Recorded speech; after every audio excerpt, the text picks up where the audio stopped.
On this week's episode of the Jesse T Show, the amazing and powerful Fabio Laub, founder of Fabio Laub Photography.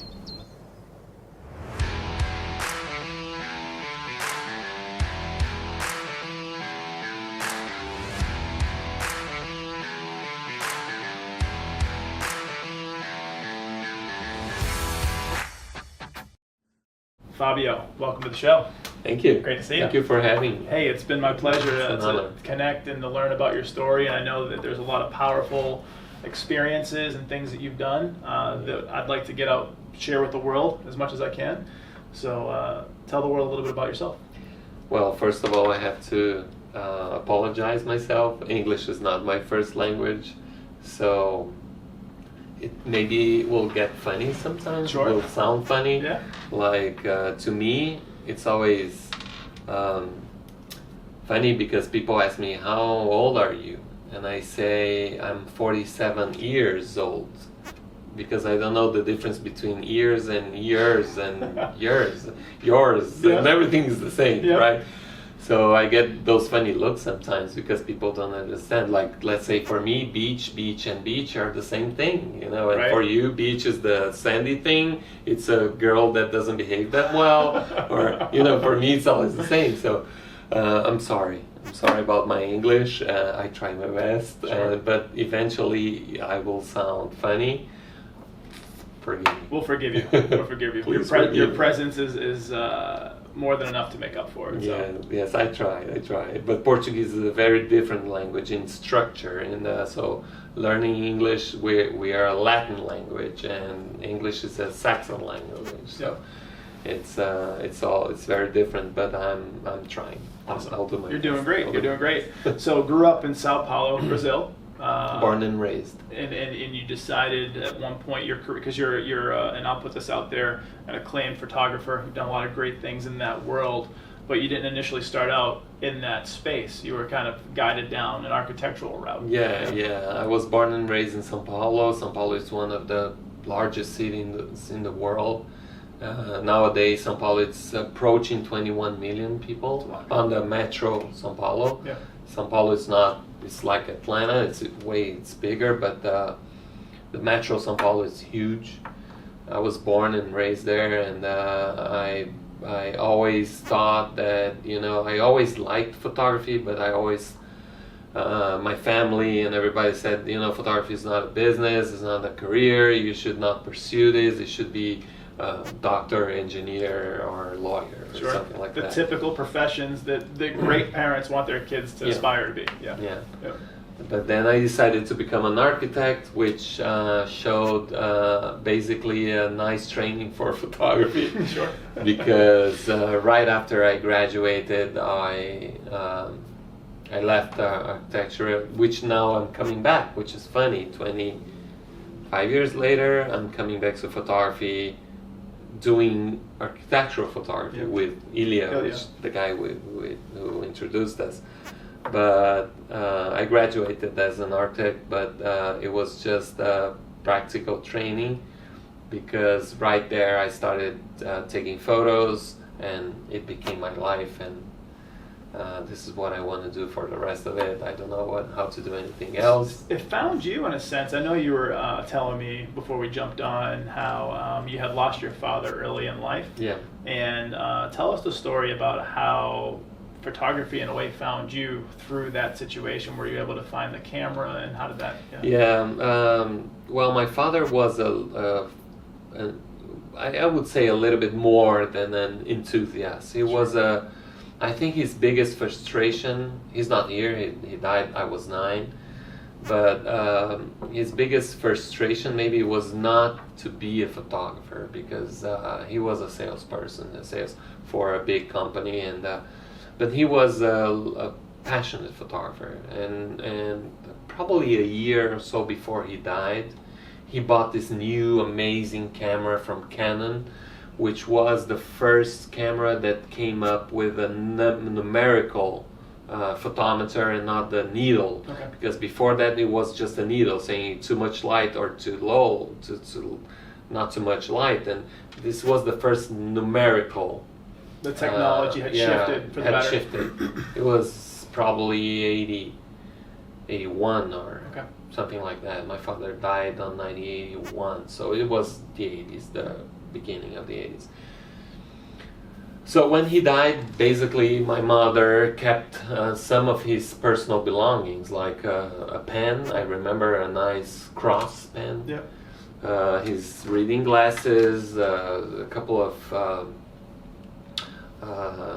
clothing or keychain, just a little bit of. She didn't keep a lot of stuff because she didn't want it to live thinking about that. So, and she kept his camera, and locked away in a closet or something.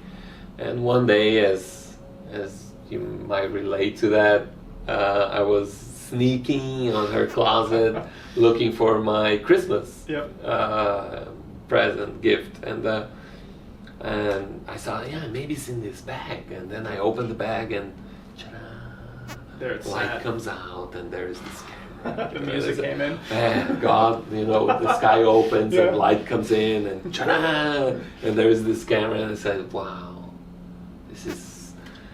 And I remember that I started coming back to that closet almost every month just to give it a look. Yep. Like, I want this, but she can find out that I'm sneaking in. So I kept quiet until I was 18. Okay. And when I turned 18, my mother one day she just summons me and my brother to her bedroom and say, this is your father's belongings, and I think it's time for you to have it. So just do paper, scissors, whatever. We do it a little bit different. It's with the numbers, right? Yeah. In Brazil, we do it even numbers or odd numbers. Yeah. You call even numbers or odd numbers, and you do it. And then I happened to win this. First pick. Yeah, first pick. And then I said, camera. You had your eye on it for years. Yeah. And it meant a lot because it was also, your father, it was his. It was an extension of him reaching out, and you can have that piece of him moving forward. Yeah. My mom says that I'm very like him. Yeah. My brother's more like her in personality and stuff like that. So, and I don't know if my brother had won. One day I asked him, would you have picked the camera? And he said, no, I don't think so. I wouldn't have picked the, whatever. But I wasn't gonna take the chance, so I said, you can have the remainder. So this is when photography jumped into my life, and since then, even though I went into architectural school, I always photography was a big part of my. I would always carry the camera, take photographs of my friends, street photography, stuff like that. Everywhere you went, it was basically with you, and if something caught your artistic eye or something was beautiful or different, and you just said, that looks interesting. Yeah, it was basically a way of expression because I was not very good with words or get in touch with feelings and stuff like that. And I always started using the camera as a form of expression, Artistic and expression. actually also a form of connecting to him. Yeah, that makes This sense. was me and him together. Yeah. It was like maybe for you it's football, you and your father throwing the ball to each other. Baseball. Baseball. Yeah, we would always play catch, or basketball too. Yeah, Yeah. basketball and baseball were the ways that brought us together, outside of food and music. Two things that I remember from my father dearly. One is sailing, Yeah. which was his favorite sport, and I love sailing until today. I've been sailing around the world, sailed to Antarctica a couple of times and What stuff was like that that. like, sailing to Antarctica? I mean, Amazing. In my mind, and I don't know much about the geographic layout there, but it seems like it would be cold and icebergs. Yes, and going from South America, which is basically like this. I don't know if you're familiar with the shape of South America. It's like this, and Antarctica is more or less like this, right here. This part of the ocean, which is called the Drake Passage, Okay. it's known as the roughest sea in the world. Okay. Swells. Big. It's huge Yeah. because the cold water from the Pacific going this way the warm waters from the Atlantic, and they shock. So basically here you have the worst place to be. And you sailed sailing. through that. Yeah, from here to here and back Scary. 3 times. Yeah, 3 times. You're still here, so. Yeah, I don't know how, but I'm still here. It's scary. It's scary. So, it's scary. what were these voyages, expeditions like? Would it take you weeks at a time, or? Yeah, to go to Antarctica and back and stay a little bit there, right? Because you don't want to sail all this way and just come back, right? It takes about a month, the whole Wow. thing. Yeah. Planning, prep, then it takes a month. Yeah. No, then it takes a month. Yeah, yeah. From the time you leave Ushuaia, which is the southernmost city in the world, Okay. in the southern tip of Argentina and Chile, it takes about 6 days sailing, Okay. non-stop. About 15 days there and 6 days back. How was the actual day-to-day? I mean, were you able to enjoy it? Was it a lot of work and effort? Was it fighting the conditions? During the crossing, yes, a lot of non sleeping, 3 hours at a time at the most, because you have to watch. And then after you cross the conversion, which is how it's called, then it starts the icebergs, Okay. and you have to be awake. Watch out for the all icebergs. Yeah, How many people went with you? so we were 6, 7 at the total. So you had a little yeah. crew that could Yeah. kind of help out, pitch in. Yeah. Nice. But there, it's pretty easy. It's like very calm. Smooth once you Yeah. get there. It's cold. Yeah. Not as cold as Chicago. Anybody jump in? Jump in the water? Yeah, I did. You did? I did. Yeah, but you can stay in the water for as long as 3-4 seconds. That's it's it, in just and out. jumping in and out because it really stops your heart. Yeah. Like, It's literally a shock to the system. Yeah. and then you're back. But it's nice. Polar It's- bears, any of that? No, polar bears in Antarctica, there's none. There's none They there. live all in the north, but Okay. besides that, thousands and hundreds of thousands of penguins, whales, albatross, Yeah. birds, and wow, seals of all kinds. It's one of the it's even though it doesn't look like it, it's the place in the world with a huge amount of wildlife that Okay. you can find. So was that a really great spot for photography? Yeah, amazing, Yeah. amazing. This is how I became involved with this.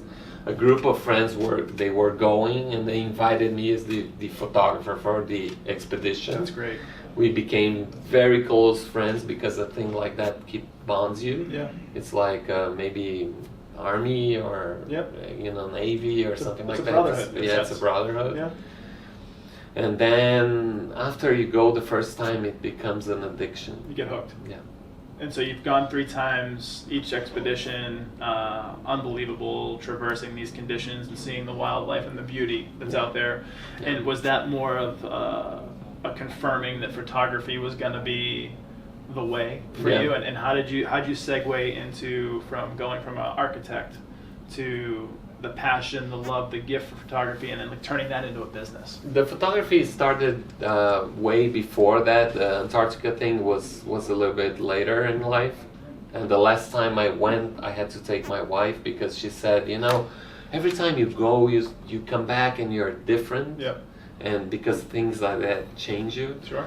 And you always talk so much about there, you gotta take me there. Because if I don't go there, I will never know. So she went on the third yeah, one with you? yeah. Awesome. What year was this when you went on the last one? The last one was 2011. Okay. How was her experience? Did she enjoy it? Amazing. Yeah. Coming back on 2 days before we were about to dock, she started crying. And I would say, why are you crying? She said, because I don't want to go back. Yeah. I want this. This is life. No cell phone, no connections. It's just you and the wild. It's incredible. What's important? Yeah. Yep. But photography came way before that because I was graduating, about to graduate, and a friend, a friend that it's a girl. Yeah. It's correct You for can me say to say girlfriend. girlfriend. Yeah, doesn't but have to be girlfriend like is a not my relation- wife. Right. All right. Yeah. So this is This is why the language is so confusing. It is.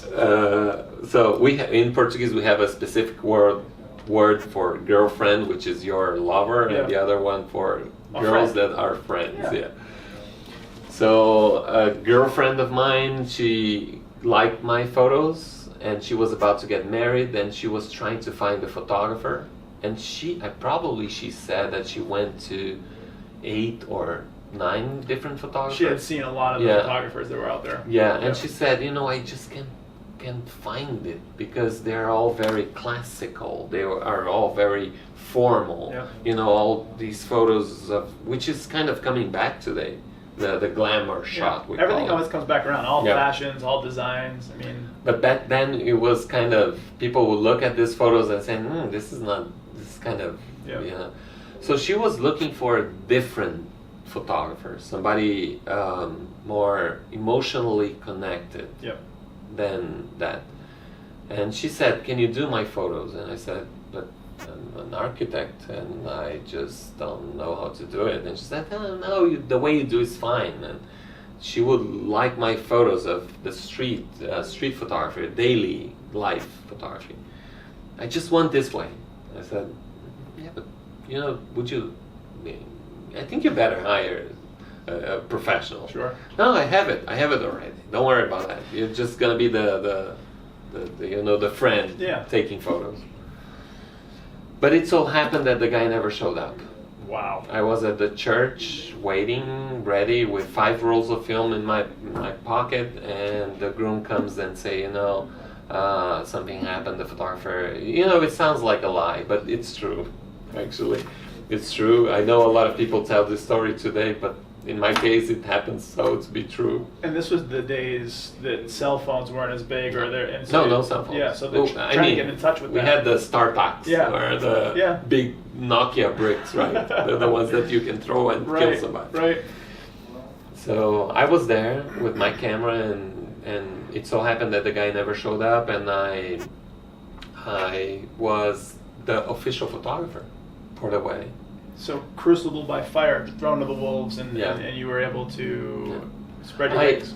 I have a copy of that work, a Xerox of it. I did the scanning and stuff like that. And it's kind of good because it doesn't follow the rules. Yeah. It was very, and even today I keep going back to that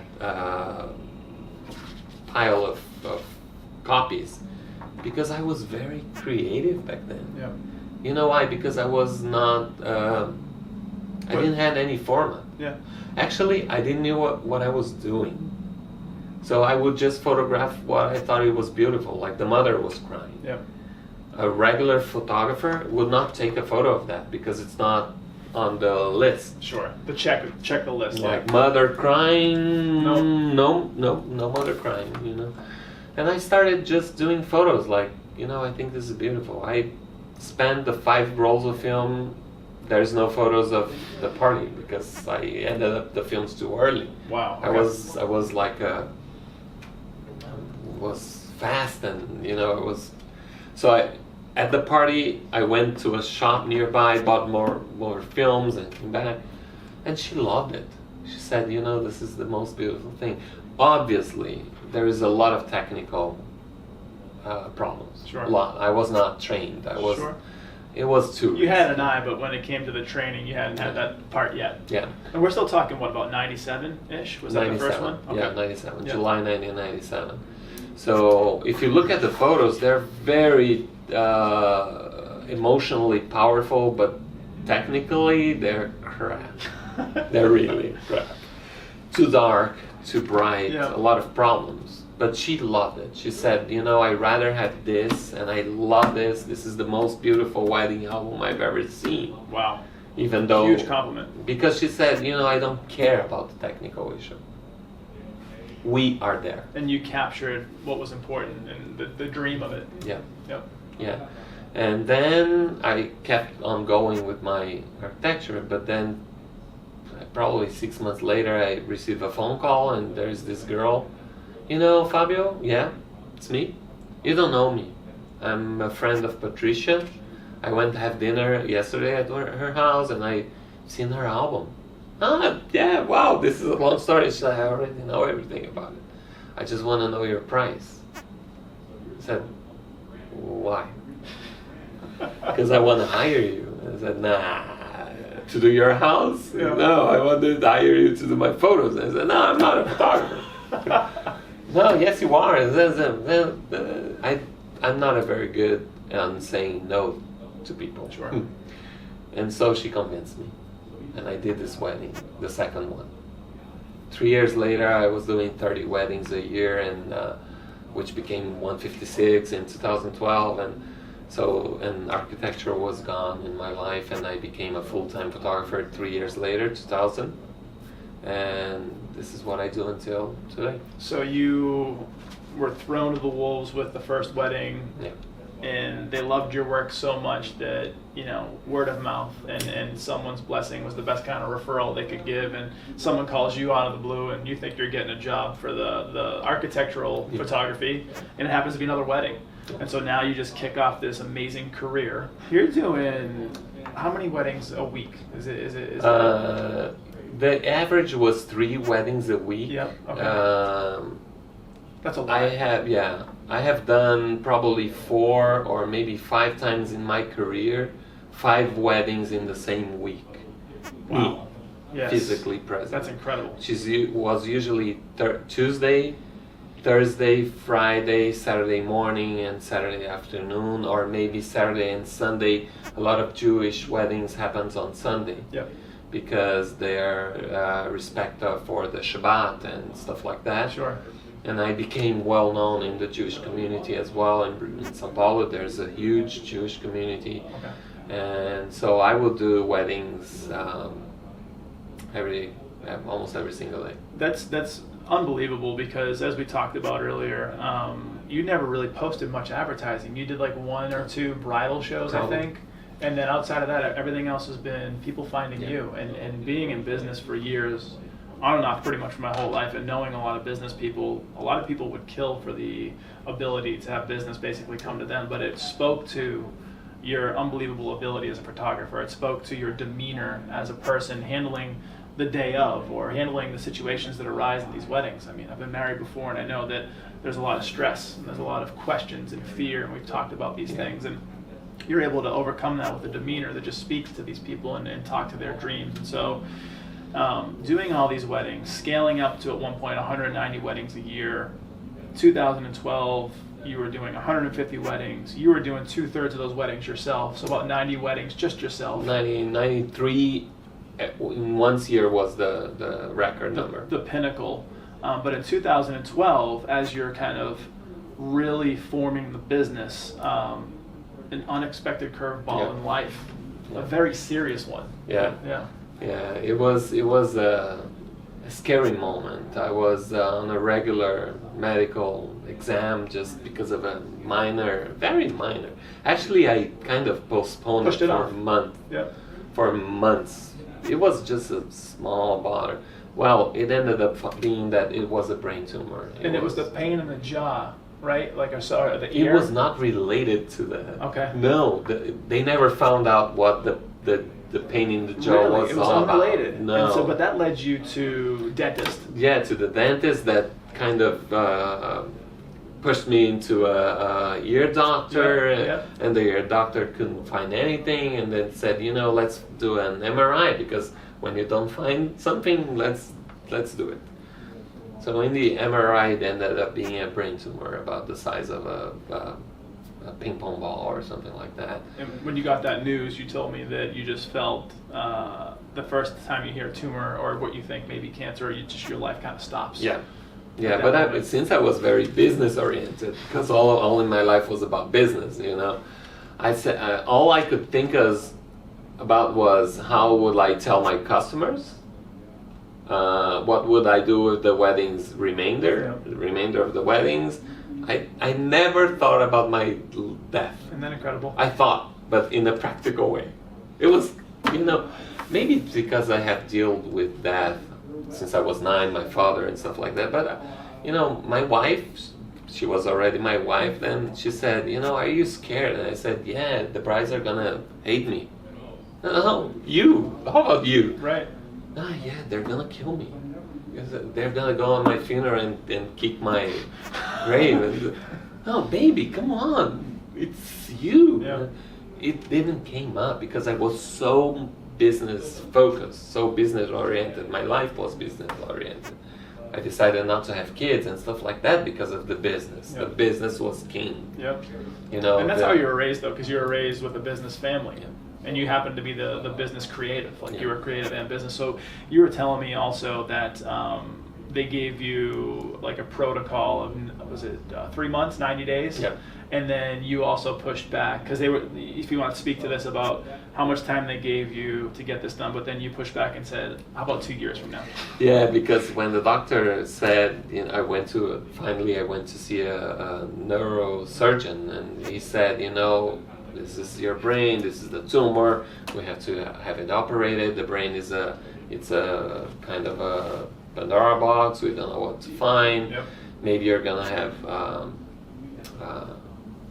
sequels. Yeah. So like so maybe different- lose exactly. different side effects, Yeah. like losing your movements or hearing or stuff like that.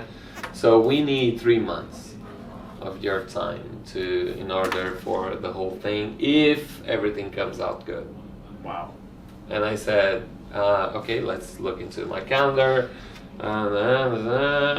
It's 2015, okay. And he was like, what? And this is 2012, Yeah. in the middle, like April 2012. You're saying, how about 2015? Yeah, I'm ashamed of that. Yeah, I'm ashamed of that. Today I'm very ashamed of that reaction, you know, per se. And my wife was next to me, and she started like kicking me, you know, like, and laughing at the same time, and saying, you know, babe, it's your brain. Yep. And I said, yeah, don't mind, but there's bride here, bride there. This people is getting married. It's impossible. 3 months in 2015. And the doctor and my wife, they said, you know, there's non-negotiable. It's right there, right now, this year. Maybe we can wait 2 months. Wow.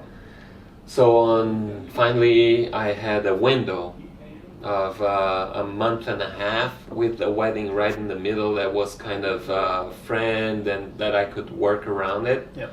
But the biggest window that I could find was a month, and probably a little bit over a month. So finally, which is funny, now I live in US, right? 4th of July 2012, I was on the hospital surgery. Getting cold. operated on. Yeah. Yeah. And so now, there's a lot of unbelievable parts to that. Being such a good human being and business person and caring about your clients and not wanting to ruin their big day. Yeah. When you're facing a brain tumor, Yeah. and your wife and the doctor are pleading with you, saying, take care of you first. But it worked out because with that one smaller wedding that happened to be a friend, having 150 weddings a year, 40 days after surgery, number one, you were back to it, but you only semi-missed that one wedding. Yeah. So it didn't even interrupt the business. No, because but there was a difference, and you mentioned something that just brought me this idea. It was never about me. Never. This is why I was killing myself for the business, because it was I would dive so deep into other people's dreams. Yeah. That all I could think of was, if I don't show up, I'm gonna ruin somebody else's dream. Because their dream is to have me there. Sure. To have my photos to tell that story and stuff like that.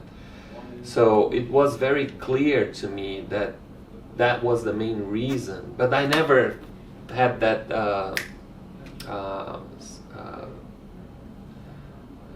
sparkle before that. I never thought about that. But then I was more concerned about ruining somebody else's dream, you know. But then, after surgery, it started to come more the necessity of a balance between everybody else's dream and mine. Yep. And my wife. Yep. She wanted kids. I never knew that. Well, I knew, but she never mentioned. Because I was selfish enough to say, you know, no kids, because Business came and first, yeah. stuff like that. Yeah. But then the whole surgery thing, which now some people ask me, wow, this this must have been rough. And I said, no, this was the best thing that ever happened to me. Perspective. Really. Yep. And I'm not being childish here, like, oh, this was the best thing. No, it was really the best thing that ever happened. Because it kind of woke me up. Yep. Not only to my family and to Monica and to everything else, but to my clients as well. How so? To the importance of not looking into just the business side of a wedding, but to the humane Yep. side. Yep. Why people get married. What are their dreams? And not because this is today. So, let's say, I just mentioned that there were weeks that I would do 5 weddings. Do you imagine that on the 4th or 5th, I would have the same concentration, Right. involvement, or at the same Energy, first one? all that. Impossible. Right. Impossible. Actually, it's impossible to do 2 weddings a week Sure. without really diving deeply into it, because we get involved. It's their love. It's their story. I always say that, and my wife jokes around it. I fall in love for that bride every single wedding. It's because it's like me getting married. It's like, but it all came up with the whole thing, the whole life-changing event, which was the tumor. But this whole involvement, and I was kind of, it was kind of hibernating, but it came like a forefront of your mind, and for you to come out on the other side of that and have that perspective again, it's another way, another kind of change in the whole way that you do life. And you went from being business, pretty much primarily being married as well, and then having a conversation with Monica. I think it was 10 years time where you had a conversation with her and said, she talked about kids, and you're like, not gonna do kids. And then 10 years later, after this moment, you woke up with new perspective. The conversation came around again. Yeah. She never mentioned kids since the day one until maybe 3 days after surgery, when she came up and said, we gotta talk. I remember I was in intensive care, kind of drugged, and maybe she took advantage. She probably did. Yeah, she probably. She waited for her time. Never underestimate a woman, right? Never. Never. No, maybe it was a plan. Yeah, we'll have to talk about it. But she come up and say, we gotta talk. You are such an incredible man. People love you. You are, but all I could think, meanwhile we were in surgery, was if this guy dies, his DNA dies. Yep. There's no extension of it. I want a baby. I want to your DNA, you to stay here. So I want kids. I never said this, but I wanted, and I remember joking with her right there, because I was in intensive care, and I said, I don't think the doctors will allow us to to make a baby here. Not now, honey. Maybe this curtain can, But she was laughing, and we were all laughing, and then eventually it happened. A month later, surgery, she got pregnant of Clara, which is the most important thing in my life. And that's your 6-year-old daughter. Yeah. And you also have a 2-year-old daughter, Marina. Marina. And so now that's another thing. All these things that are kind of happening in your life for a bigger reason, it seems like. Things shifting, changing, pushing you towards this walk in life. And then you're back to business about 43 days after brain surgery. But completely different. Different perspective, different person, mentality, different everything. And walk me through a little bit about some of the physical things that were happening on that one wedding where you went back. The strobe lights were bothering you a little bit. Yeah, because how it changed. You lost. I lost the hearing, and with the hearing, I lost the labyrinth, the balance machine. Yep. Right? We had 2, one each side, that keeps you in balance, and the surgery, the way they found to go inside, it was by cutting the nerve of the hearing. So strobe lights really annoy me, until today, but back then it was almost impossible to bear.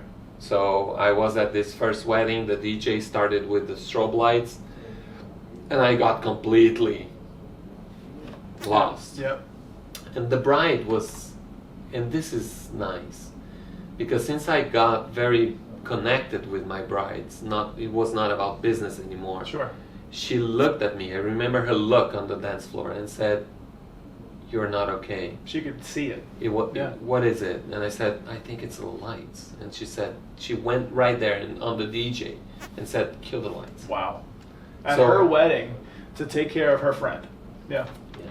That's great. Yeah, this is very touching. She was kind enough to change her whole dream Yep. because of me. Yep. I was more important to her than the lights. And this I had a lot of wake-up calls, like Monica, this bride, Yep. and I said, I'm not here doing weddings because of money or business or record-breaking numbers. Like, I still hold a record in Brazil for...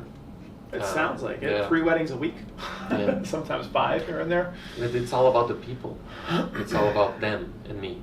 And nowadays, the bride because I had to shift my business completely after that, Yeah. because Monica got pregnant, I wanted more time. I wanted to raise a family, which before the surgery was just me, and Monica was running behind me. Yep.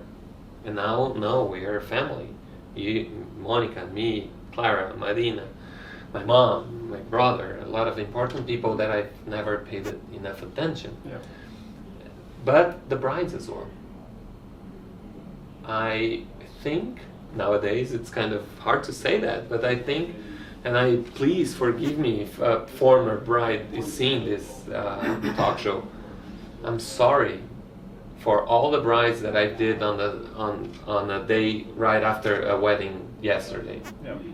It was not nice for me to work that much. It's impossible to give your best and your full power if you're coming from a 12, and Brazilians, they party for 14 hours straight. It's a long time. Weddings in Brazil, they start usually at 7, 8 p.m. Okay. It's very rare for people to get married at 4, 3 p.m. like here. Yeah. And they last until the sun comes up. So it's very usual for me to go home and stay like this. And it's impossible to say that next night I will be... 100%. You can't be. I mean, just physically, Yeah. mentally. So I shifted into 24 weddings a year, from 156 to 24. Yeah. And now the magical number is 12. 1 month a wedding. Impressive. 1 wedding a month. Unbelievable that you can...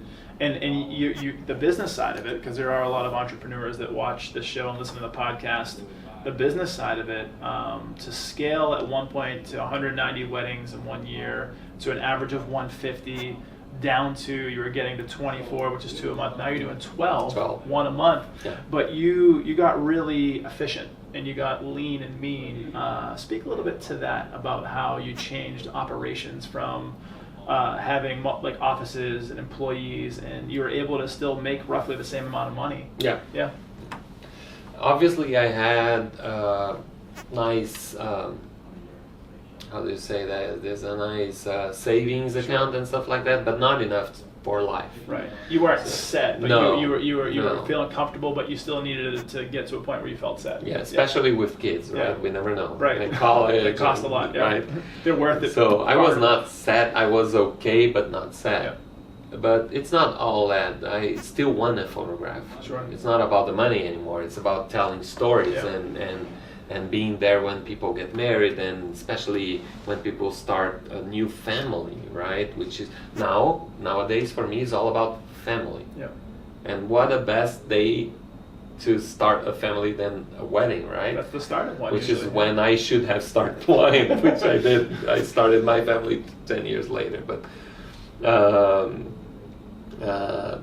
the money side of it, I had to find the most efficient, precise, and value-oriented business ever.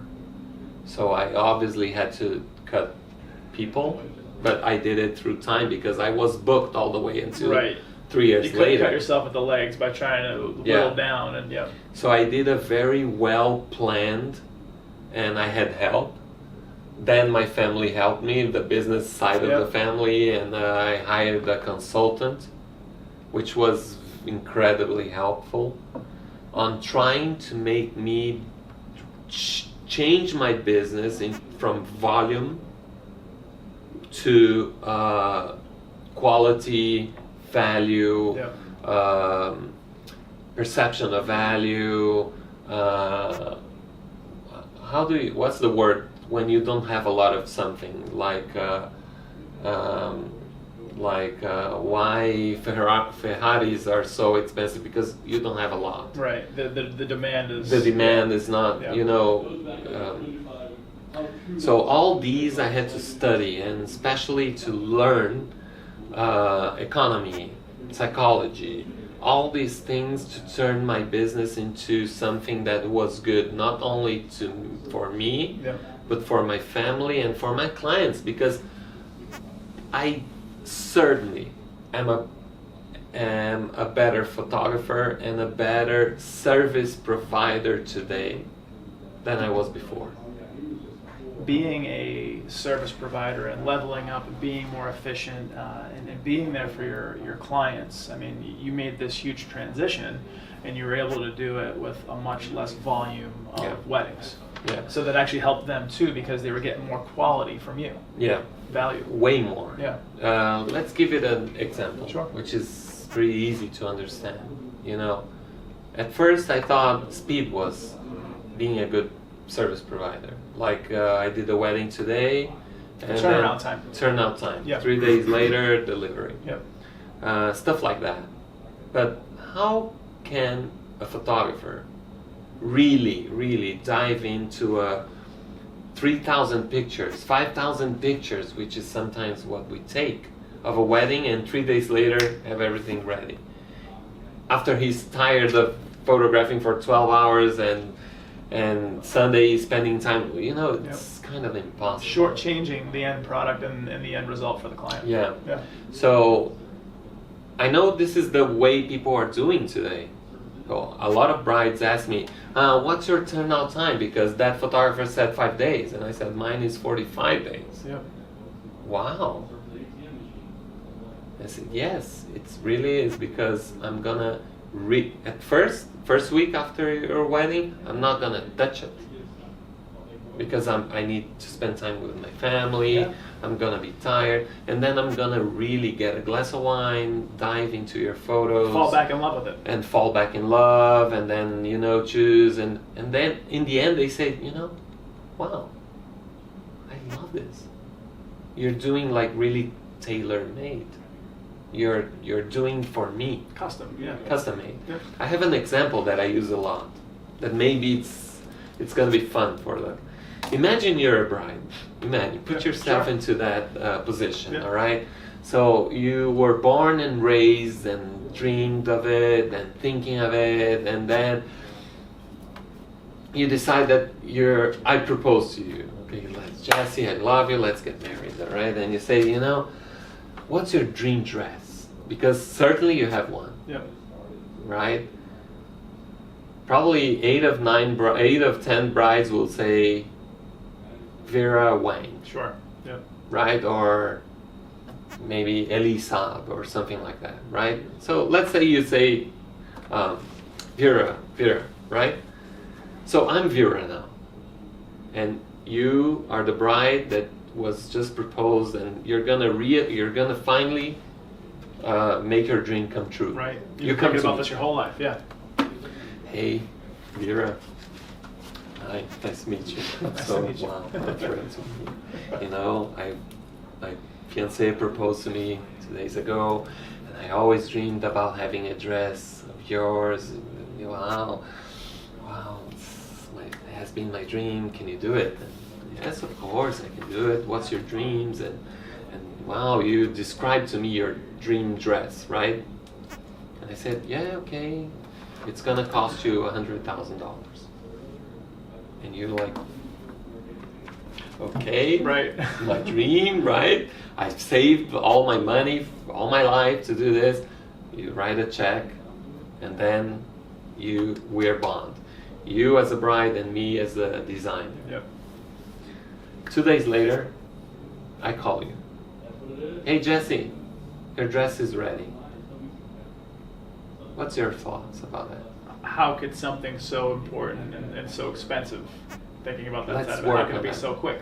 What else? Yeah. Let's brainstorm here. I would be a little bit, my questions and my fears would be, is it well made? Is it going to be what I wanted? For that price tag, I feel like it should probably take a little bit more time. Maybe you're recycling a dress that somebody rejected. Materials, all these things. Stuff like that, Yeah. right? There's not one single good thing about it. Right. It's a bitter taste, right? And I can even A rush job. Yeah, I can say no, I did it for you. It's humanely impossible, Sure. right? Sure. And this is not something you expect from Vera Wang or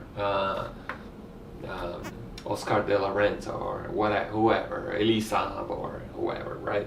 You expect a personal, craftsmanship work. Sure. This is the same with photography. Why? How humanely possible is for me to deliver a good story, selecting really the best images, working on every single one of them 5 days later? Talk a little bit about the technical side. That you made me think about this. When you're selecting images, you have 3,000 to 5,000 images. Yeah. What are some of the things, technical-wise, to give the audience an idea of how meticulous this is when you go in and, let's say, touch up a photo or, darker, lighter? Like, what are some of the things that you're doing to these photos on the technical side so that you can give it time to breathe, that you can give it the justice it deserves, and basically deliver a product that the bride deserves? Yeah.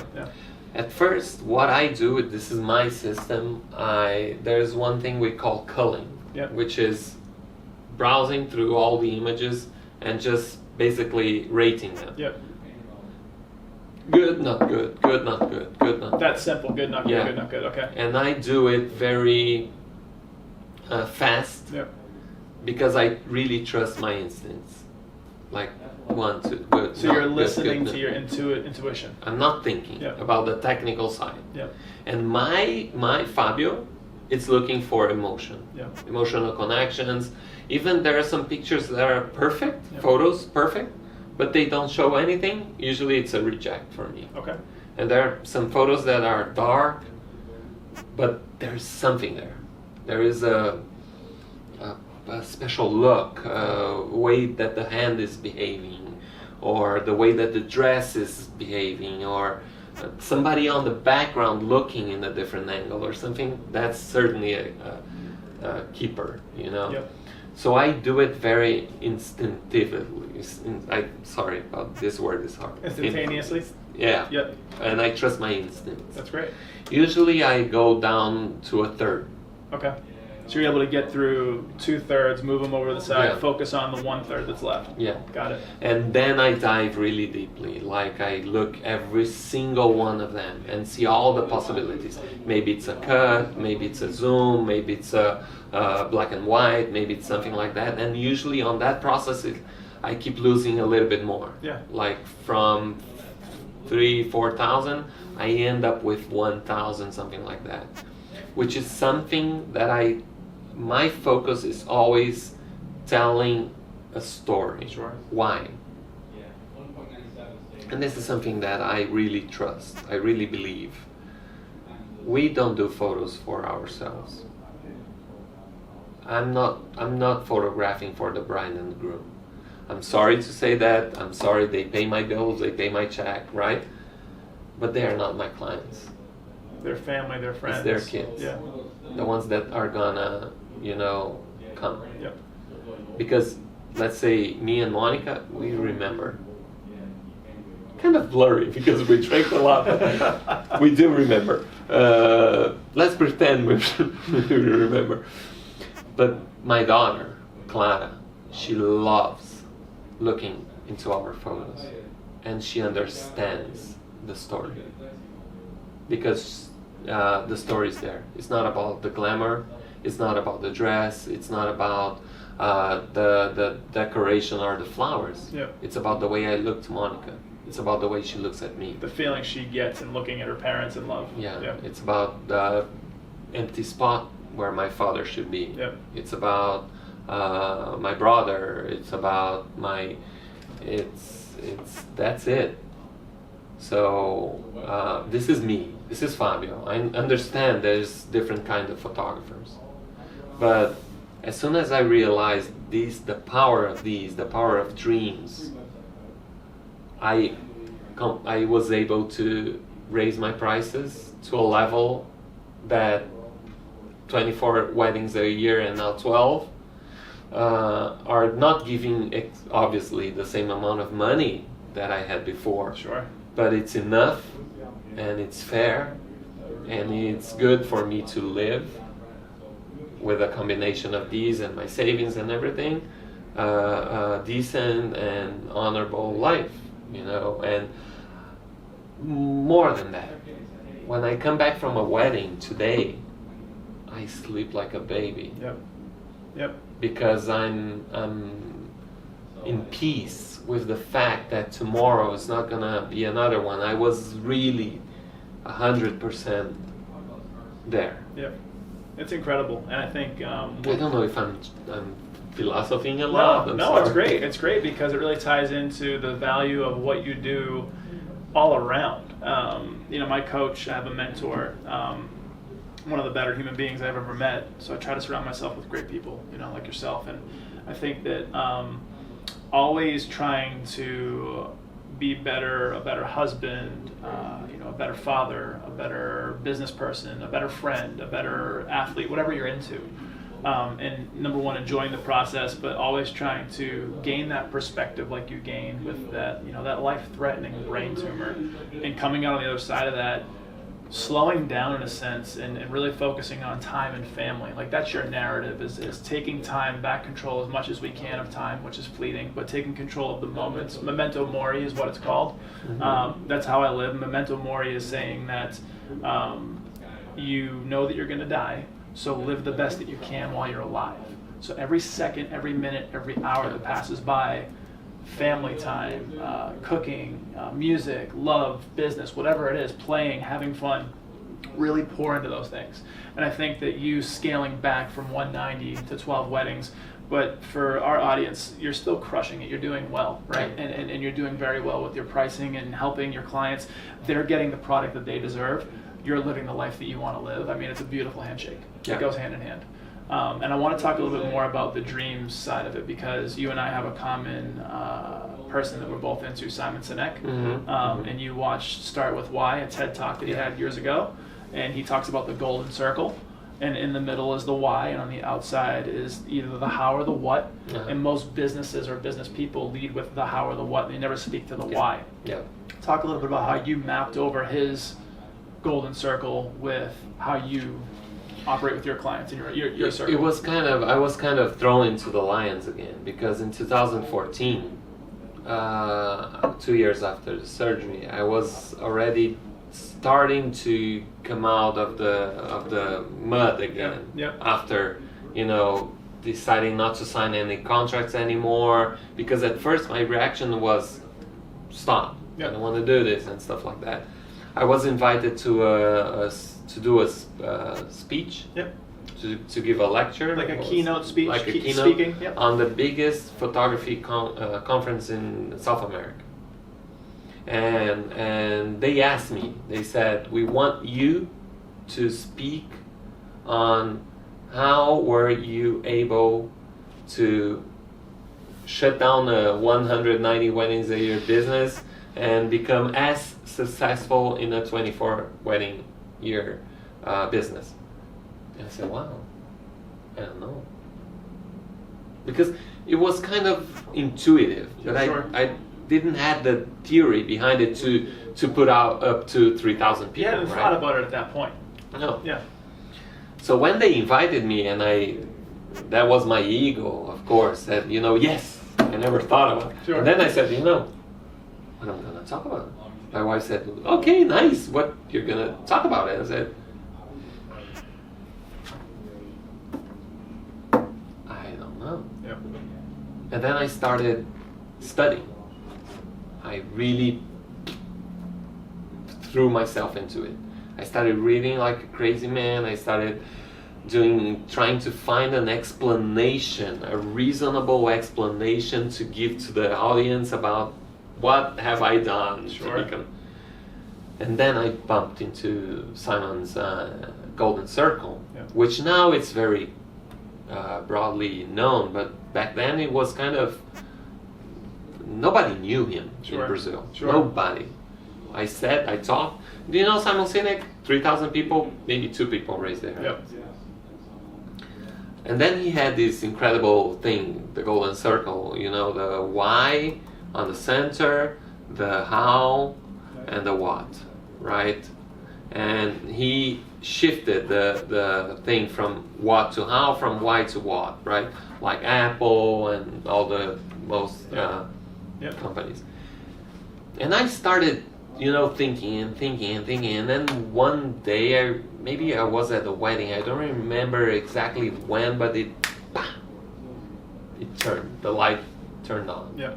And I related to 3 things that every single bride have in common, which are fears, questions, and dreams. And if you think deeply, this can be 100% of every bride. Sure. She have a lot of dreams, like I want to be the most beautiful bride, I want him to cry when I come in, I want my wedding to be perfect, I want the music to whatever. Yeah. They have a lot of fears. And if it rains? What happens if he's not there? Am I gonna be that beautiful? Am I gonna be able to lose that extra weight? A lot of fears. Sure. They have a lot of fears. And they also have a lot of questions, practical ones, like how many people should I invite? How many guests? Should I serve meat or seafood? Yeah. Or, you know, practical stuff. And there's a lot of questions regarding photography because they don't know. How many photos would you take? How many hours of service is enough? A lot of them. And photographers, they always start about that. This is your hour and stuff. So I mapped and I related Simon Sinek Golden Circle to what I call Fabio Laub's Golden Circle of weddings, which is basically dreams in the center. Dreams are the why. Yeah, dreams are the why, so here. Fears, right here, which fears are the how. Yep. If you give them a good answer about if it rains, Yep. I know how to do it. And you show them a very incredible photo of a bride in a rainy day with an umbrella and she's smiling, and you just show this picture, you kill that fear. Yep. Because even if it rains, you are gonna have a good photo. I know how to do it. So by showing my portfolio, I kill their fears. In my portfolio, there is photos of grooms crying. So her fear is he gonna cry? Is he gonna be emotional? Yes, he is. Is the church gonna be crowded? Yes, I have a picture of the church. So I know how to kill it, kill those fears. Yep. I'm kind of the answer to those fears. Sure. And what is how many hours, how many photos are included and stuff like that. And photographers were always starting here. So That's with the mistake. question. That's where businesses start, is the what and the how, versus start with why. Yeah. So for the photography wedding business, it's dreams. It's the most important thing. You're speaking to their heart. Yeah. Whereas a lot of photographers, and you've mentioned this, is really funny, you can speak to this, but they'll whip out their gold package or their silver package or bronze. Yeah, and they'll they tell you give about fancy their names like equipment. Paris Yeah. and Brussels and London, whatever. So they start with the what, and then how they do it is their camera, their equipment, their technology. Yeah. And all that stuff is fine and well, but that doesn't come first. No. the dreams comes first. Yeah. Your why comes first. Their why comes first, and then the how and the what. Yeah. Yeah. So it's very common. Actually, it's about the rule nowadays for me to close a deal, to be hired by a bride without ever showing one single picture. They close themselves. Yep. I talk to them. Yep. I say, "What? Tell me about your wedding." And wow, Vera Wang. Wow, I love her. Have you ever seen her last collection and stuff like that? Because I'm really interested on that. My friends always play, "Yeah, you're kind of gay. Yeah, next life I'm gonna be a bride." Because, I never love know. this world. You never I know. like it. I'm involved. I met my wife on a wedding. Everything on my life is about It's wedding. been part of your narrative, yeah. Yeah. So I talk to them about my dreams, and there is this mistaken interpretation that the brides come to you to see your photos. That's bullshit. I'm Yeah. sorry for the bad word. That's perfectly They fine. already know your work.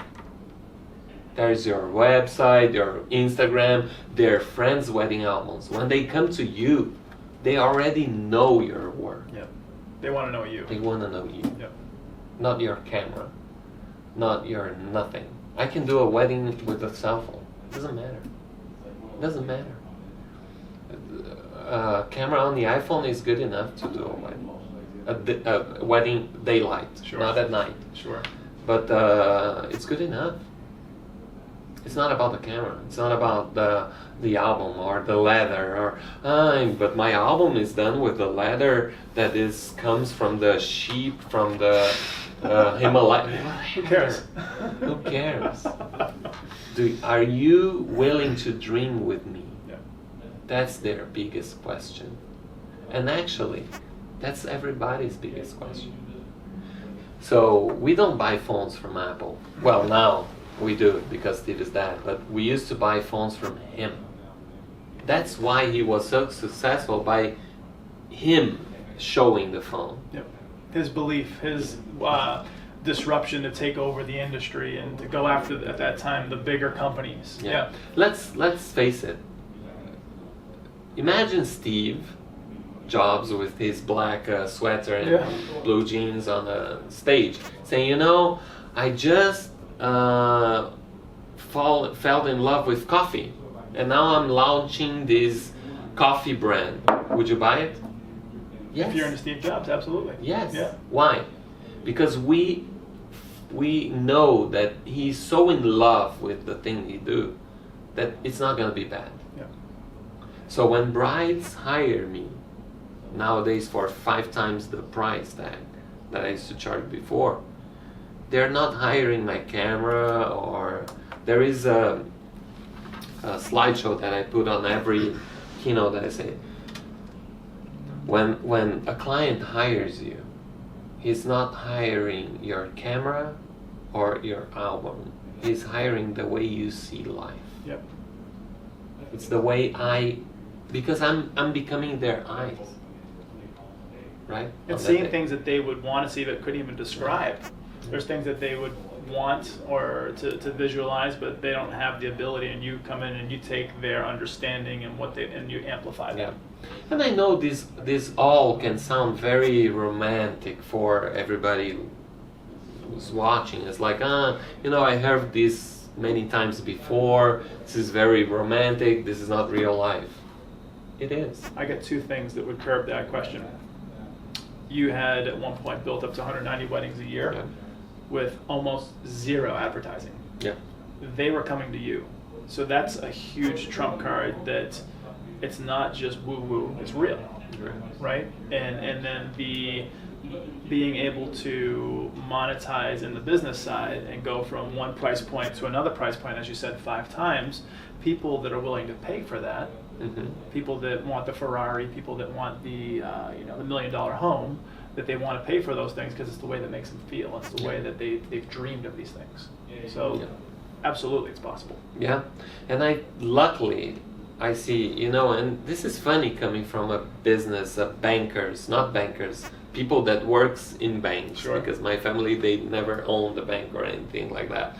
My mother was working at JP Morgan, which is very business oriented, profit and Sure. stuff like that. Sure.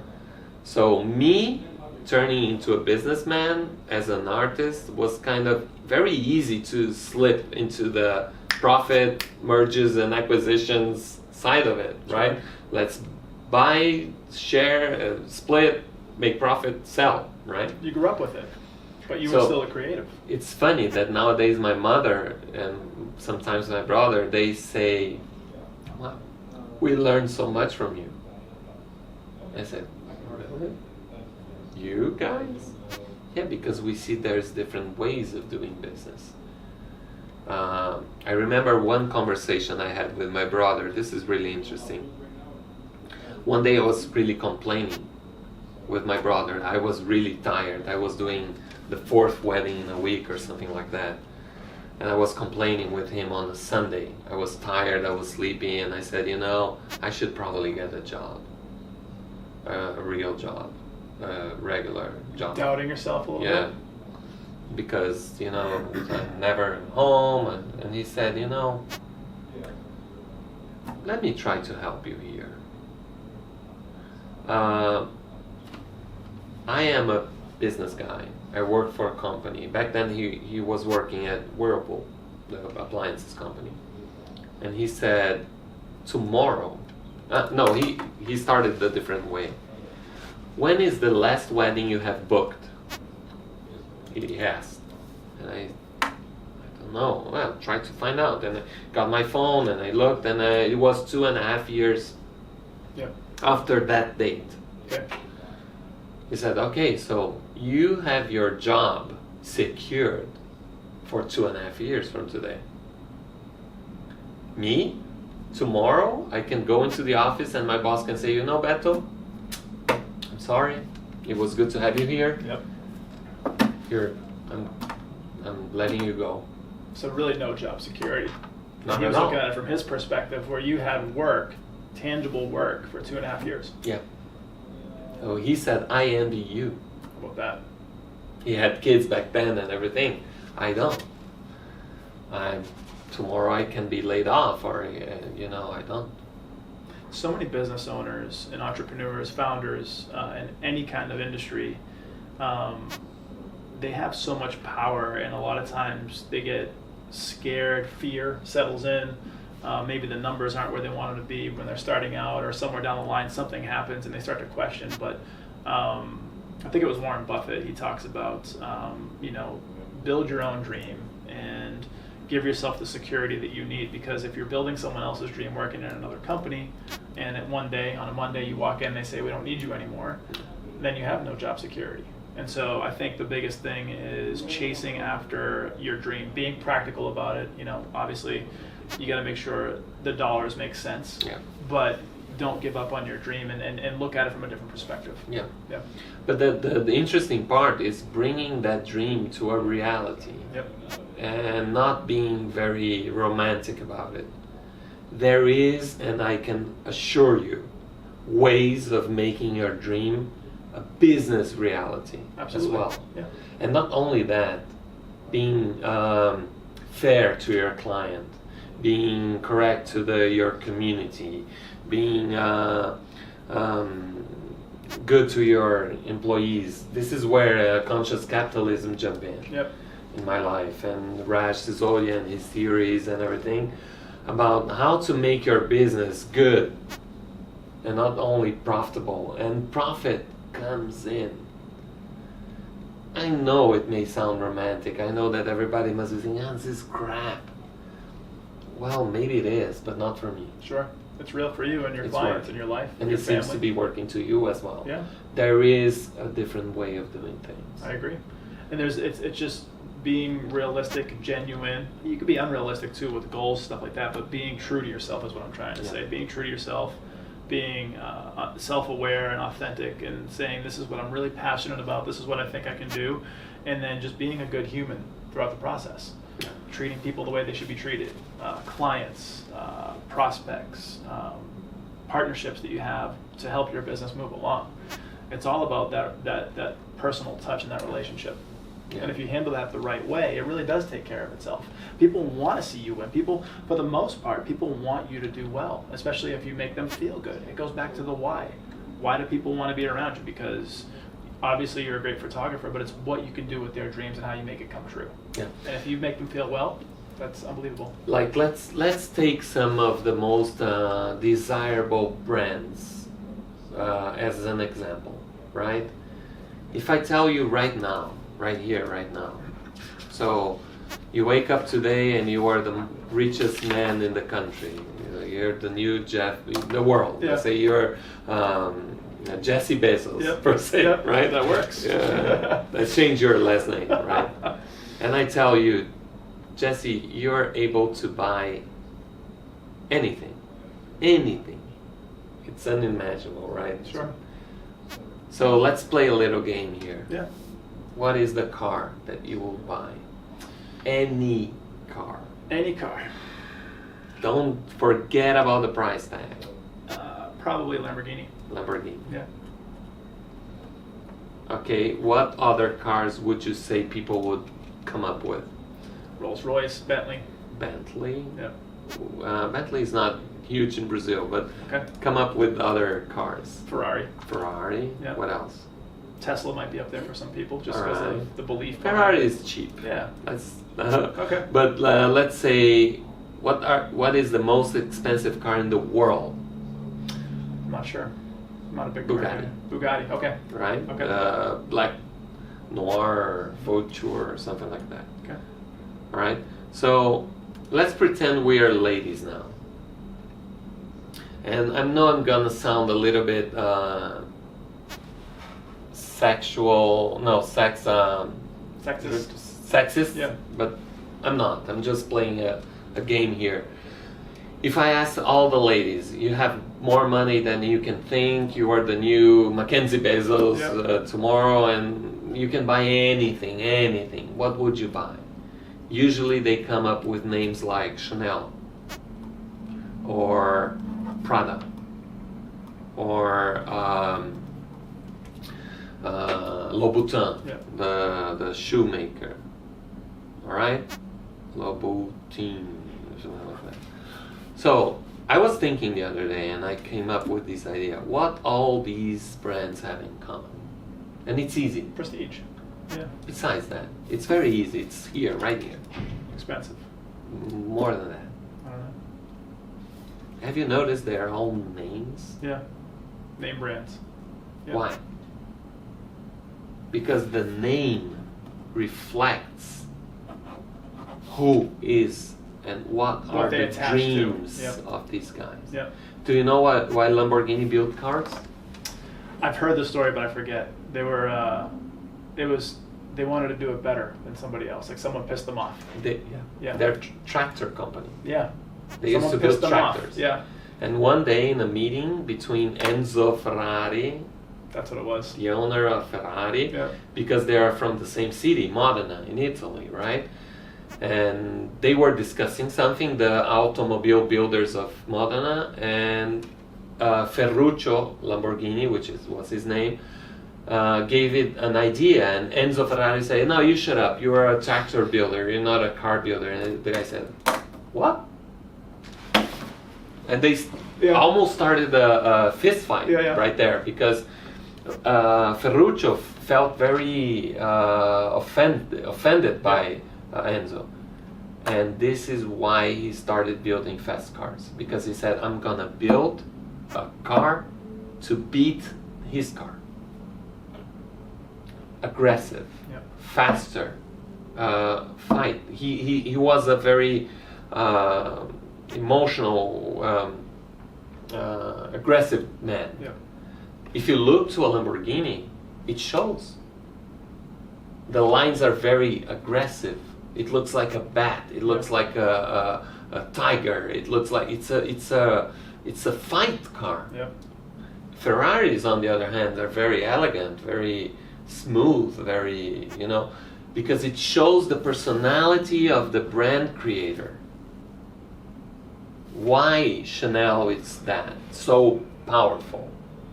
Because Coco Chanel one day said, it's unfair for the woman to ride horses sitting like this.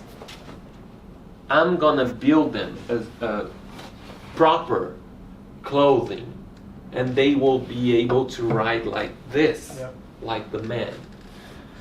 Women used to work on dresses. This is not appropriate. We're gonna make the right clothing for them to go to work. So she invented what? The tailleur, the work clothes for women. This is why Chanel is Chanel. Because all the women that buy this brand, they're relating to a dream. Yep. They're relating to a movement. A movement. Yeah. So this is why brides hire me, because I'm dreaming. I have the dream to build the perfect story, as they do. And the 20-something years of experience to back it up. Unbelievable. And speaking of the experience, in 2018 you wrote a book. Yeah.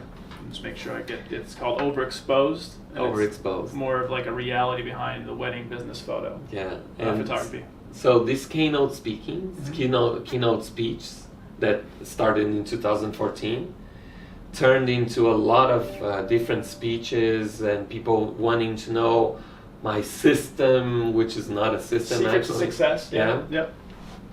Until one day they said, it's hard, it's very expensive to bring you from US. I was living here already. An editing company said, do you want to write a book? And you have to do three things, right? Plant a tree, have a kid, and write a book, right? This is what... And I had babies already, I planted some trees, and I was missing the book. Yeah. So once again, my ego jumped in, and I said, let's do it. And it was not all about. It was not about the ego. It was just a way of trying to express this word as much as I can, because I really want photographers to be better, and I want brides to have better services. And I get a lot of feedbacks, not only from photographers. I have the other day from a dentist that said, I read your book and I love it, and I'm applying your ideas to my dentist business. It's incredible on a couple fronts. I want to talk about the book. How you were approached by, I guess, the publisher to write the book, and you wrote it a little bit different. You wrote it like real and emotional, and you weren't really trying to spell check everything, and you were speaking a certain way. I want to talk about that, and then also the success of the book. Yeah. The writing of the book was kind of funny because I never wrote a book before, and I read a lot. So I don't know any writer that doesn't read. So I read a lot, and I started doing the book thinking a lot about, this word should be here, this word should be there, and this is how you properly write, and doing all the technique the proper way. The checklist that you got away from when you first started becoming a photographer, you were trying to work down that checklist, and then you said... It was not going to work. Yeah.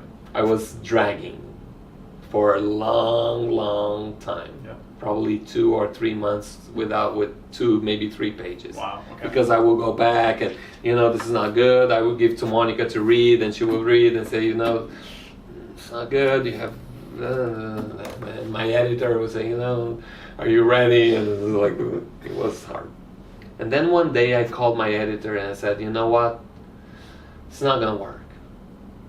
So I'm going to just vomit. I'm sorry for the word. That was great. Everything on the paper. I'm just going to write without stopping, without thinking about punctuation, about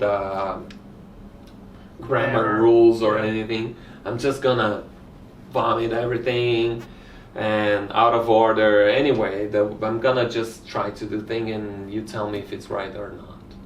And then you read it and you give it to somebody else to rearrange, or I don't care. I can have a ghostwriter or anything. I said okay. And then we had the snow again. Monica was about to give birth to Marina, and I started writing like a mad dog, like hours and hours, and I was just pretend. To me, it was really like the computer was somebody, Yep. and I was talking to, like you and me. Yep. I was writing just with common language, like, you know what, I don't give a fuck, and let's go back, and I write this, let's go back. Forget what I said a few minutes ago. I just had an idea, and I write this. You're putting the reader like in your mind, what you're mind. thinking. Yeah. And the reader says, the sensation we have, it's like you and me are in a coffee shop talking. People say, I couldn't sleep. I read the book in 2 nights. Couldn't put it down. I couldn't put it down because I was talking to somebody and I felt rude to put you down. Like, it was kind of rude to shut you up or something like that. So I wrote everything in probably less than a month. Wow. Just put it all out. All out. And then I sent to my editor, and he calls me back and said, we're gonna print just like that. I said, Uh-oh. People will know that I don't know Portuguese, the proper. I don't care. It's way, it's freaking good. Yeah. Let's do it. Would you bank it? And I said, all right, I'll do it.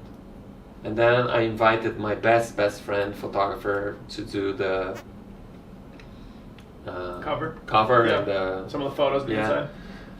No, to do the first chapter where he. I see what you're saying. What's the introduction prologue. Prologue or something like that. And he he read the book before everybody else and said, and he wrote about this. It's just like sitting down with him and going inside his brain. And this book is amazing. And it happens to be very successful. And it was sold out, the first print, in less than 2 months, and then reprinted. And what does that mean in terms of copies sold?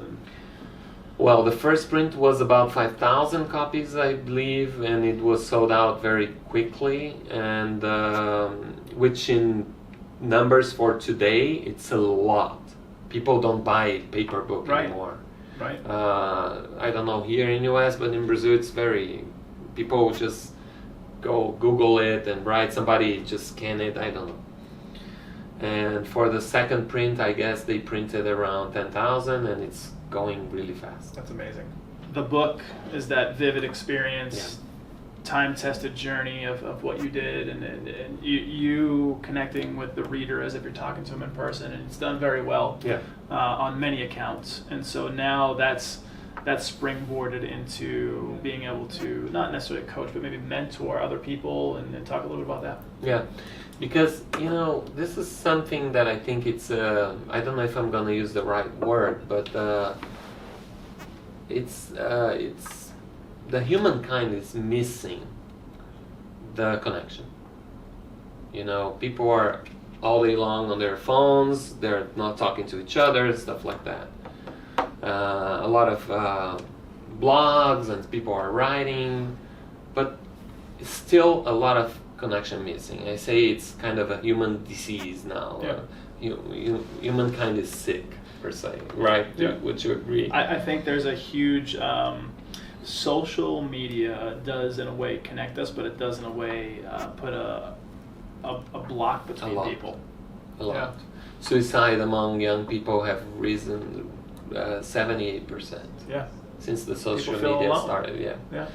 So or they look at other people's lives. Sorry to Yeah. cut you off. They look at other people's lives, and they envy those lives, or they because Instagram or Facebook is generally like the best of, and they're curated photos, and it's not even really, it's altered reality. Sometimes people are changing filters on pictures and different things that someone who may not have that relationship in real life looks at that, and that's too much. Yeah. Yeah.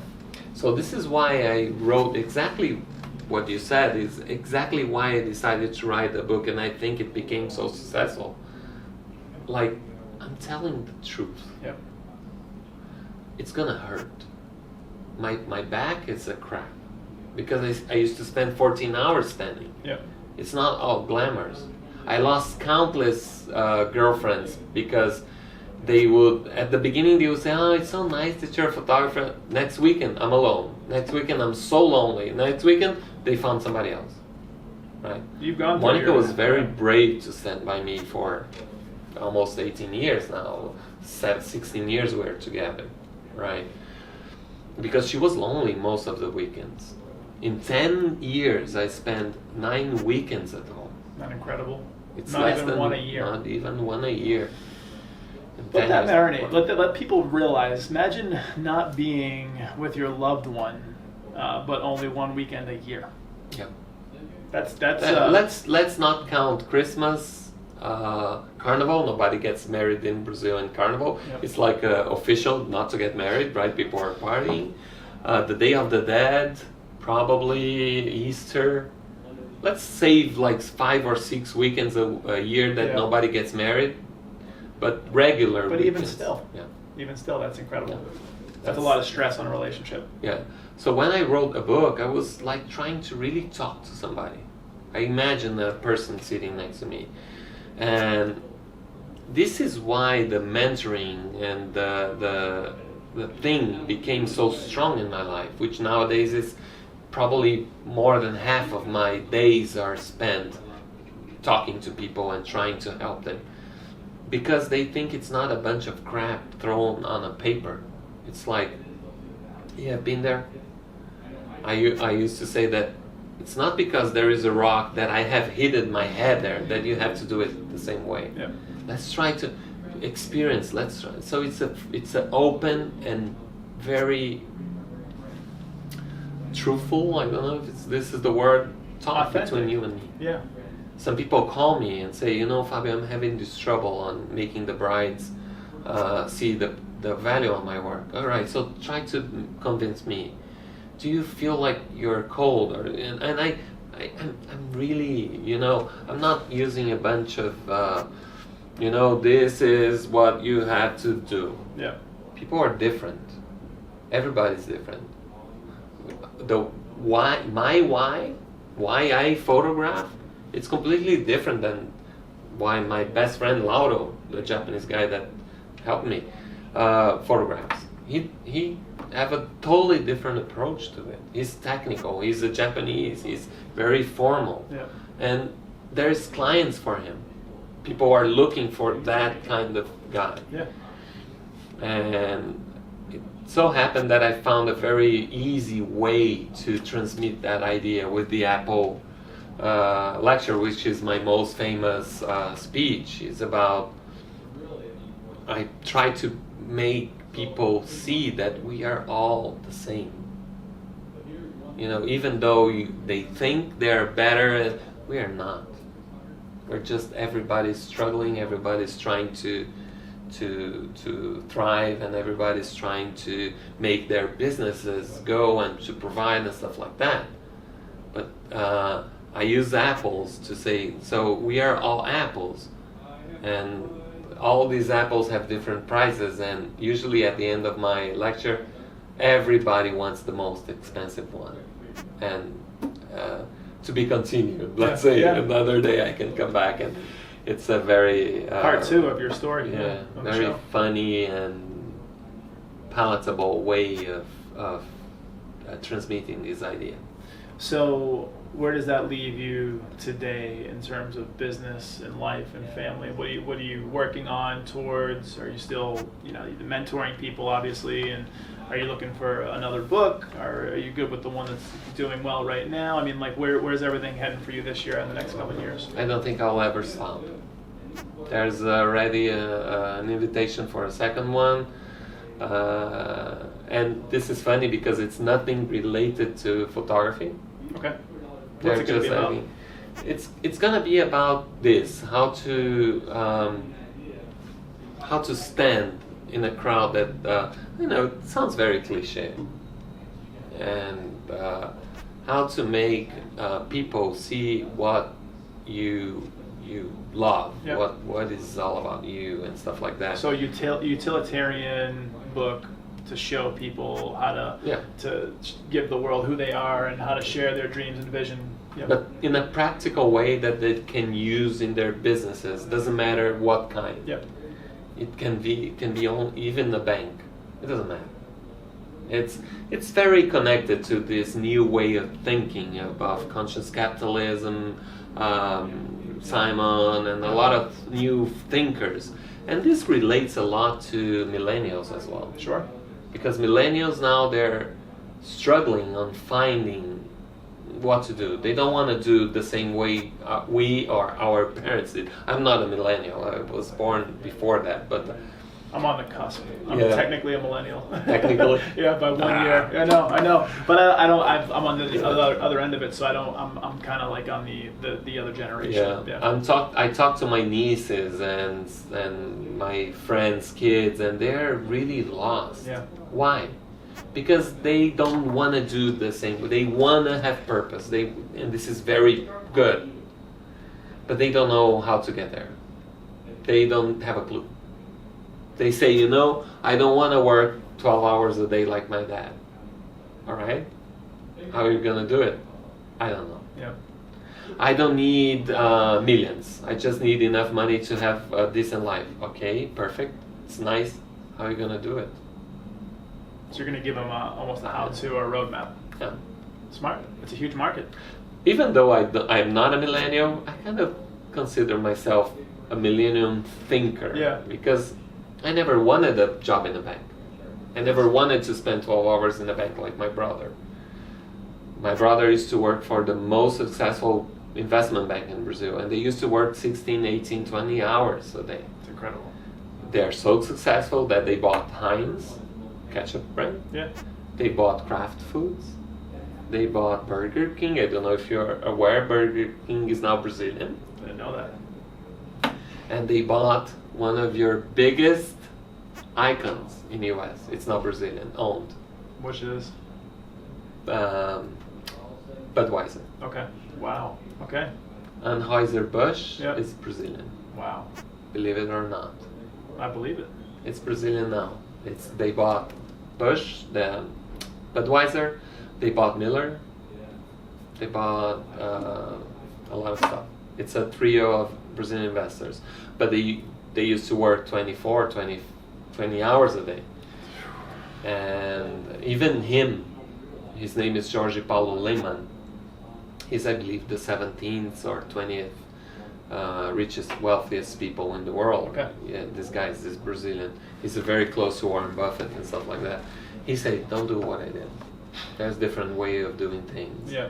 I was talking to a friend the other day that works at Coke company, Coke, Yeah. the brothers, Yeah. Koch brothers, Yeah.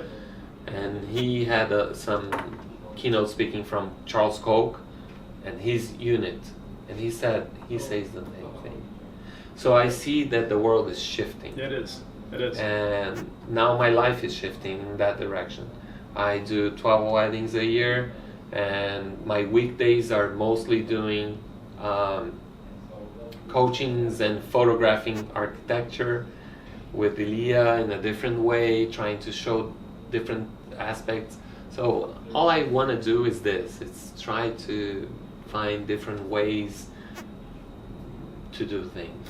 Are you at a point where you and I have discussed about the real estate photography and the branding and the culture that you're going to try to build around that? You've shown me some really kind of cool hip videos of things that exist out there that you may, you'll do differently, but they're inspiration. Are you still working in that vein to bring that to fruition, Yeah. bring that to life? Yeah, because the way the real estate business is going, if you look to every realtor or real estate company's website stuff, they do the same thing. Yeah, it's the same model. I have real estate friends, being in business for years, you connect with a lot of people that are connected. And Yeah. you do that by design, right? And so a lot of these real estate agents, they have the same website format, they have the same social media presence where they put out these canned social media things that don't really resonate with people.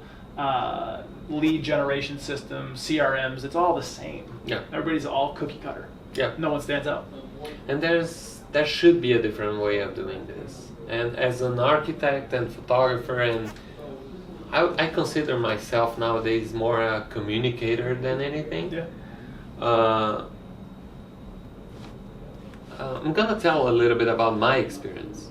When I sold my house, which I sold 1 year ago to buy a new one, I had multiple offers. Last year, a lot of multiple offers, right, on the market. I sold my house not to the best one. I had probably 6 or 7 offers, and I sold, she was probably the 3rd or the 4th best. Yeah. So I ended up losing about 10 grand on money. Sure. But why did I? What was your selling point to her? Her. It was her. Yeah. It was her story. Her story, her It was. aura. She managed to talk to me. Yep. I don't know how, I don't remember exactly how.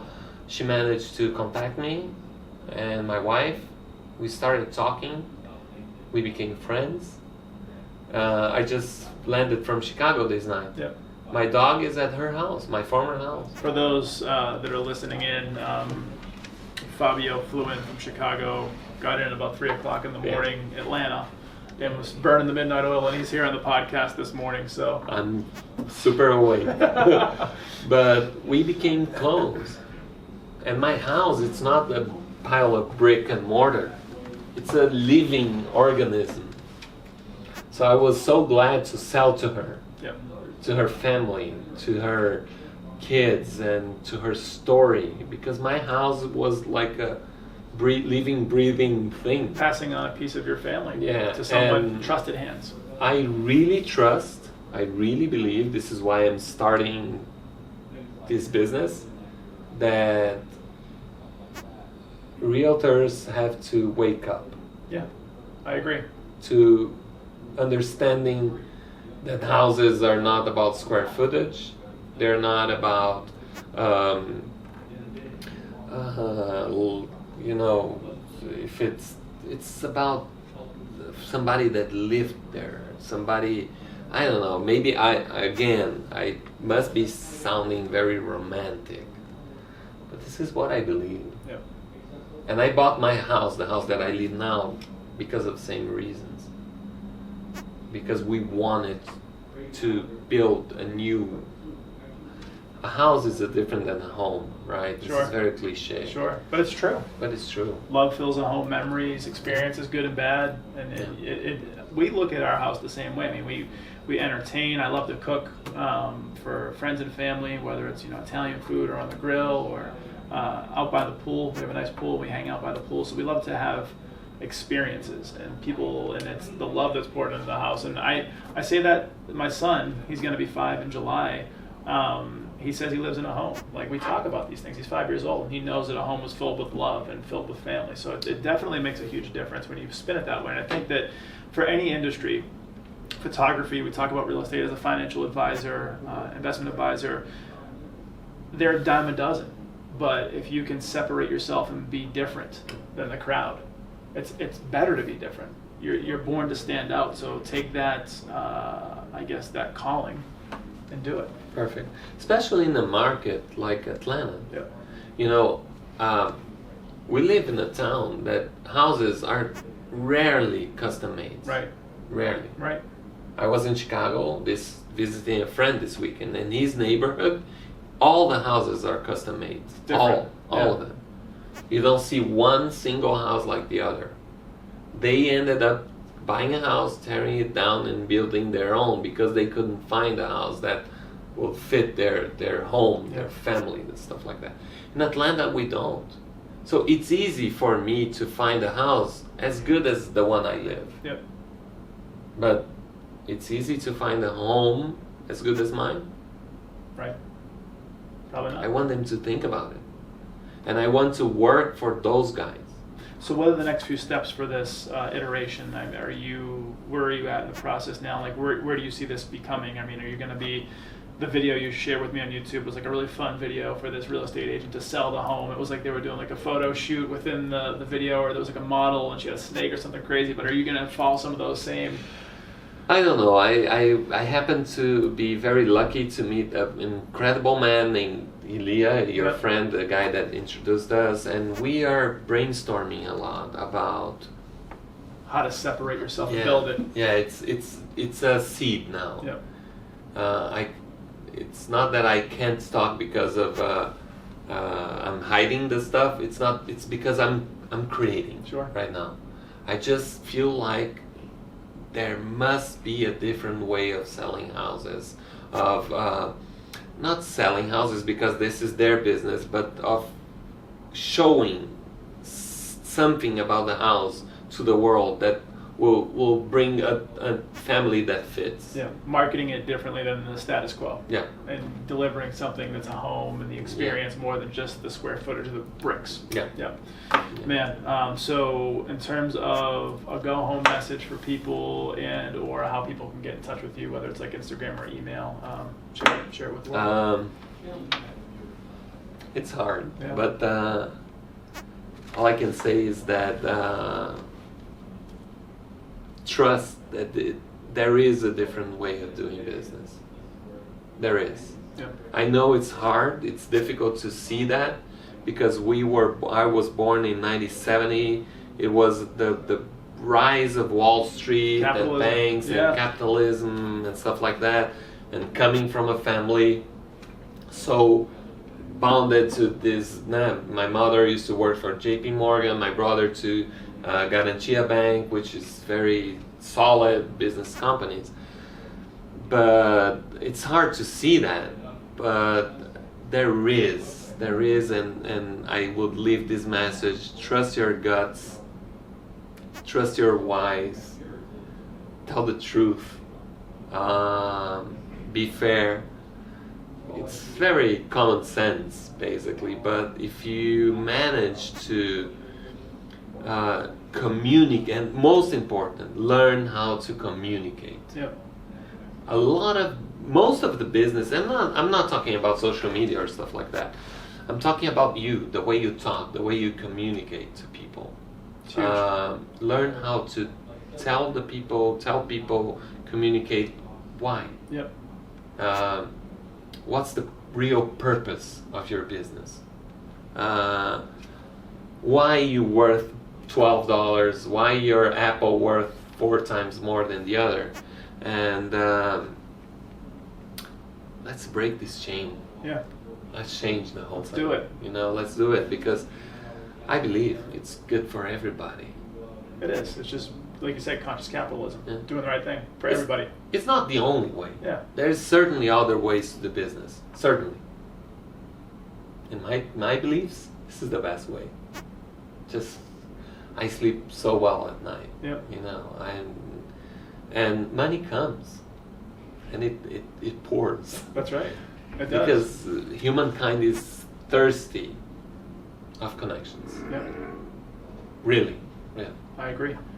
How you make your money and being able to sleep at night is a lot more important than how much money you make. And it's funny because when you do operate that way, I think is the right way, the money follows. The money comes.